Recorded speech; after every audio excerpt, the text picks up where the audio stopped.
Dear students, I hope कि आप लोग अच्छे होंगे। आज इस वीडियो में हम लोग सीखने वाले हैं कक्षा 9 गणित प्रश्नावली 1.1 यानी कि संख्या पद्धति। अभी तक आप लोगों ने बेसिक मैथ यानी कि कल वाला हमारा क्लास वीडियो नहीं लिया है, आपसे रिक्वेस्ट है आप उसको एक बार देख लीजिए। आप उसको देख लेते हैं बेसिक मैथ को, तो इस चैप्टर को समझने में बहुत मदद मिलेगा। ठीक है, तो ज़्यादा टाइम को वेस्ट ना करके आइए वीडियो को शुरू करते हैं। क्वेश्चन एक है, क्या शून्य एक परिमेय संख्या है? क्या इसे आप P/Q के रूप में लिख सकते हैं जहां Q नॉट इक्वल 0? बहुत इंपॉर्टेंट क्वेश्चन है। पूछ रहा है क्वेश्चन में, क्या शून्य एक परिमेय संख्या है?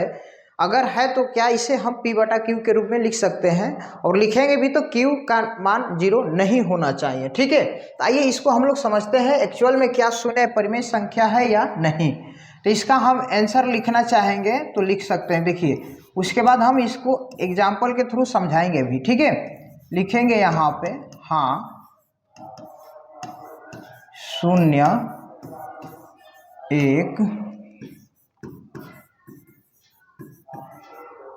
परिमेय संख्या है, इसे हम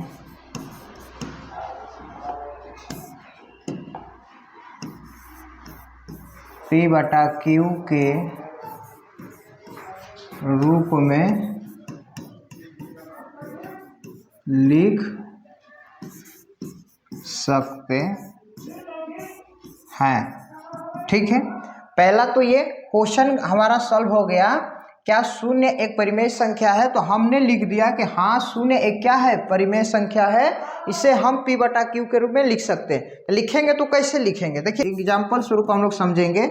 मान लीजिए यहाँ पे 0/1 करेंगे, ठीक है, और 0/2 करें, या 0/100 करें, या 0/1000 करें। ठीक है, समझिएगा ध्यान से। ठीक है, अब देखिए यहाँ पे क्वेश्चन बोल रहा है क्या इसे हम P/Q के रूप में लिख सकते हैं? तो देखिए हमने यहाँ पे P/Q के रूप में तो लिख दिया, लेकिन एक शर्त और यहाँ पे दे रहा है जहाँ Q नॉट इक्वल 0 होना चाहिए। तो देखिए यहाँ पे जो नीचे वाला मान है यानी कि हर को हम Q बोलते हैं, तो Q का मान यहाँ पे 0 नहीं है। तो यहाँ पर देखेंगे तो 1 है, और यहाँ पे देखिए Q का मान क्या है, 2 है, और यहाँ पे क्या है 100 है, और यहाँ पे 1000 है, यानी कि इसको भी फॉलो कर रहा है। तो यानी कि आप देखिए यहाँ पे 0 में हम 1 से भाग लगाएंगे तो क्या होगा, 0 होगा। ठीक है, इसको हम इस रूप में भी लिख सकते हैं या इस रूप में भी लिख सकते हैं, कोई फर्क नहीं पड़ने वाला है।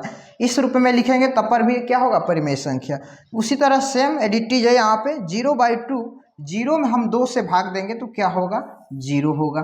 ठीक है, फिर देखिए यहाँ पे 0/100 है, यानी कि 0 में हमें क्या करना है, 100 से भाग देना है, तो फिर क्या आएगा, इसका आंसर 0 आएगा।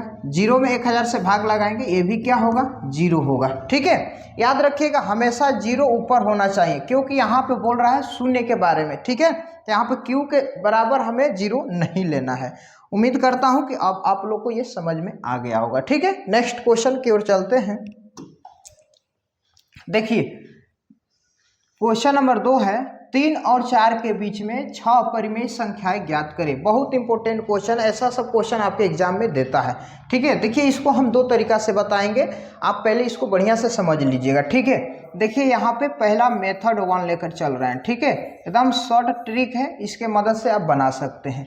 3 और 4 के बीच में बोला है, कितनी संख्या बोल रहा है, परिमेय संख्या 6 बोल रहा है। तो यानी कि जितना बोलेगा, ये मेथड 1 है। ठीक है, यानी कि जितना बोलेगा उसमें हम क्या करेंगे, 1 ऐड कर देंगे। ठीक है, 6 बोला है तो 6 में हमने 1 जोड़ दिया। 5 बोलेगा तो 5 में 1 ऐड करना है, 6 बोलेगा तो 6 में 1 ऐड करना है। ठीक है, तो यहाँ पर टोटल कितना आ गया, 7 आ गया। ठीक है, अब देखिए यहाँ पे 3 है और यहाँ पे 4 है, तो सिंपली यहाँ पर लिखेंगे 3 गुणे, अब यहाँ पे जोड़ने पे कितना आया है, 7, और इसको बटा में भी लिखेंगे 7। ठीक है, और है तो और लिख दीजिए, और क्या है, 3 के बाद 4 है, तो यहाँ पर लिखिए 4 गुणे 7 बटा में 7। देख लीजिए फिर से, यानी कि यहाँ पे 3 गुणे 7, यहाँ पर भी 7 है, यानी कि फिर इसको हम काटना भी चाहेंगे तो कट जाएगा, और यहाँ पे केवल 3 बचेगा। उसी तरह यहाँ पे 7 7 कट जाएगा, फिर यहाँ पे क्या बचेगा, 4, जो यहाँ पे क्वेश्चन है वही, लेकिन हमें काटना नहीं है। तो अब यहाँ पे क्या करेंगे, गुणा करेंगे, 3 में 7 से गुणा करेंगे 21 होगा, बटा में 7, और और यहाँ पर देखिए 4 में 7 से गुणा करेंगे होगा 28/7। अब 21/7 और 28/7 के बीच में जितनी सारी संख्याएं हैं उसको हम लिख देंगे, ठीक है।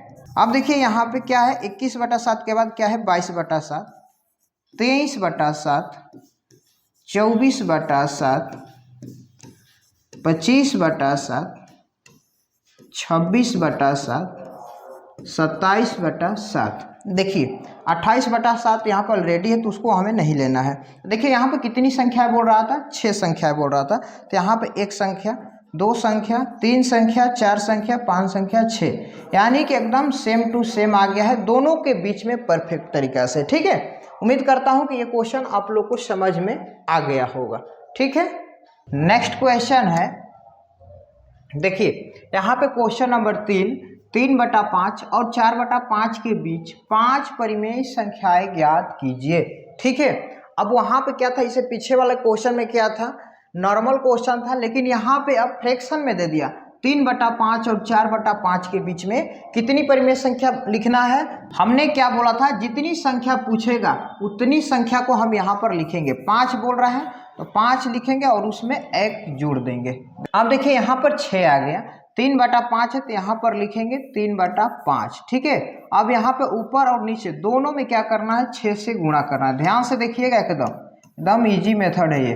फिर क्या है, यहाँ पे 4/5 है तो यहाँ पर लिखेंगे 4/5 गुणे, यहाँ पर भी हमें क्या करना है, 6 से गुणा कर देना है ऊपर और नीचे दोनों, ठीक है। देखिए 3/5 यहाँ पर है और यहाँ पे 6, 5 में 1 जोड़ना है, जितनी भी संख्या बोलेगा उसमें 1 हम ऐड करेंगे, ठीक है। तो यहाँ पर भी 6 है और यहाँ पर भी 6 है, यहाँ पर भी 4/5 है तो 4/5 हमने यहाँ पर लिख दिया और 6 ऊपर नीचे दोनों में क्या किया, गुणा कर दिया, ठीक है। अब गुणा करेंगे 3 में 6 से क्या होगा, 18, अब 5 में 6 से गुणा करेंगे होगा 30, ठीक है। और अब देखिए यहाँ पे 4 में 6 से गुणा करेंगे होगा 24, 5 में 6 से गुणा करेंगे 30, ठीक है। अब देखिए दोनों का हर क्या है, समान है, यानी कि 30 आ गया दोनों का, ठीक है ना। अब इनके बीच में जितनी सारी संख्या है इन सभी को लिख देना है।